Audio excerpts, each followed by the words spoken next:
Still on the series of land documentation in Nigeria. It's part 3 today, and we're talking about the Certificate of Occupancy, which is also known as CFO. We're talking about the power, the myths, and all you need to know about the land title. Good day, everyone, and welcome once again to Naija Real Estate Diaspora Roadmap, where we break down property matters into simple, practical truths, so that wherever you live in the world, you can build ownership back home with confidence. And today we're discussing the most famous land documents in Nigeria, the one developers always shout about all the time, the one buyers demand each time they want to invest, the one that makes people feel really safe when they have it as their land title, and it is Certificate of Occupancy, popularly known as CFO. If you're in the diaspora, you've probably heard this sentence before: don't buy land without CFO. It sounds wise, it sounds protective, it even sounds like the safest rule and the safest thing to do. But today I want to help you move from that popular belief to real understanding, because in Nigerian real estate, knowledge doesn't just protect your money, it does multiplies it. So what is Certificate of Occupancy? Let's start from the very foundation.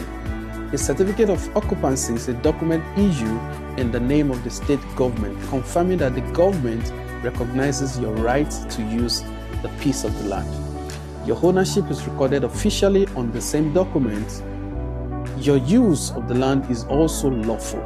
In simple language, a CFO is the government saying to you, yes, we know this land is yours to occupy. Now, here's something many Nigerians abroad do not realize. Under Nigerian law, technically all land belongs to the state government, which we spoke about this in the previous episode. The land usually lasts for 99 years. I say usually because it depends on when the certificate was issued.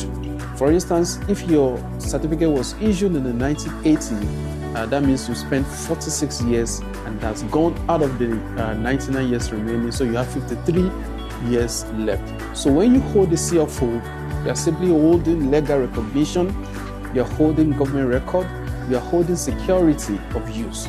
That is why it's powerful and a very strong title. So why diaspora buyer trust CFO so much? Now let me tell you why this document is emotionally important to Nigerians abroad. Firstly, because distance creates fear, and when you're far from home, you want something that feels official and very authentic. I once spoke to a Nigerian in Manchester who told me, I don't trust anything that isn't stamped by the government. I need something that looks real and genuine. Another lady in Toronto told me, I worked so hard abroad to gamble with my savings, which I understand. If it doesn't have a CFO, I won't sleep very well, she said. Now, that's an emotional side of the document. It gives psychological comfort, and to be honest with you, that comfort is not wrong, because a valid CFO does provide strong security.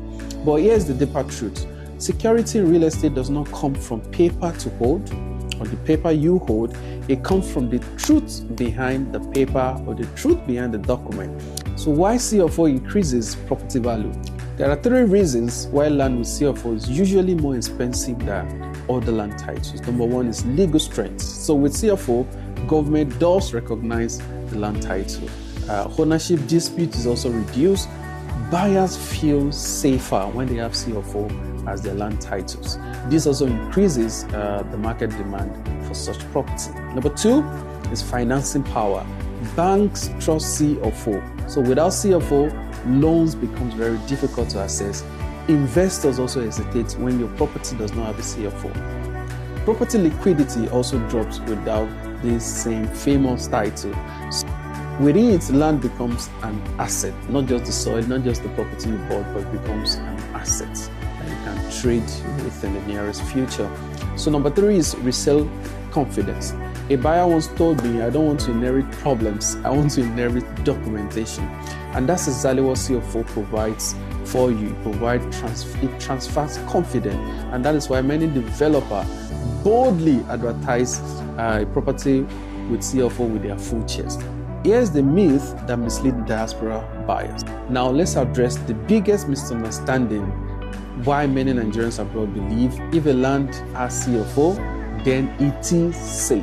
Now, that statement sounds very, very logical, but in practice, it is actually incomplete because personally seen fake CFO certificates, duplicated numbers, property with CFO issued on disputed property or disputed land, land with genuine CFO but illegal building approval. There have been a lot of issues surrounding the same document. One diaspora buyer once said to me, I thought CFO meant zero risk. But real estate doesn't work that way. Even in the UK and the US or in Canada, documentation must still be verified. So the lesson here is documents don't remove risk. That you have a genuine CFO does not remove the risk attached to the land title. So what then does? So it is due diligence. Due diligence always removes every risk. Here's another thing many Nigerians abroad do not know. Not every land starts with CFO. Some land titles progress gradually.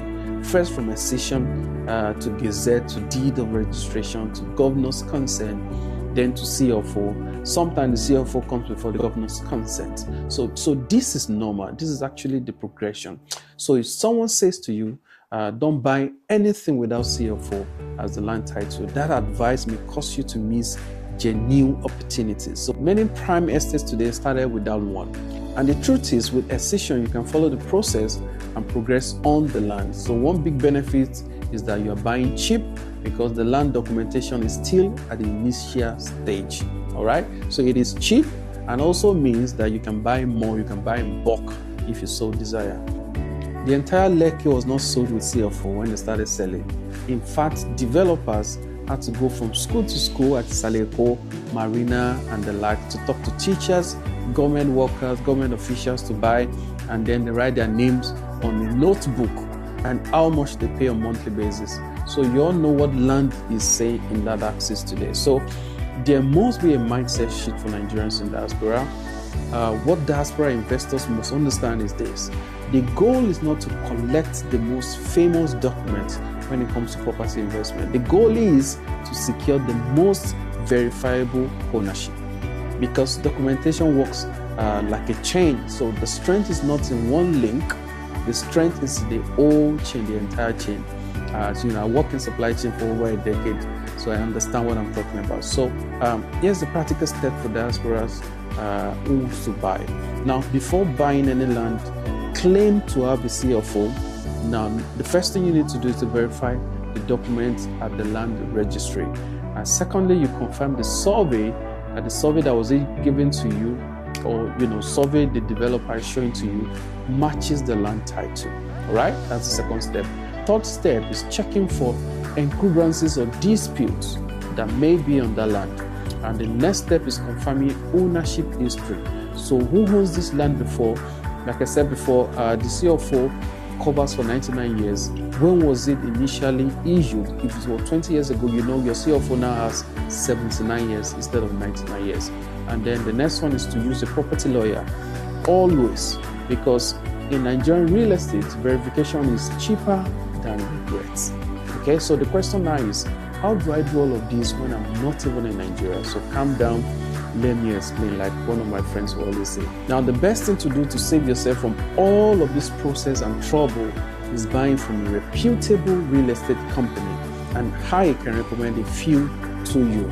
You can leave a message in the comment section of this video, and then we can support you in that regard. And here is why you should do that. They will have done everything you needed to do as an individual. And if you're only buying a plot or an acre, you can't really go through this entire process. It's going to cost you so much more, because the developers, these kind of developers, they buy in bulk. So it makes financial sense for them to buy and then do all of the documentations so that they can now resell back to you. And of course, there is how to buy, which we'll talk about in the future episodes. So the message I want you to take home from today's episode: a certificate of occupancy is powerful. It gives legitimacy. It improves value. It attracts buyers. It supports financing, but it is not magic. So it must be verified.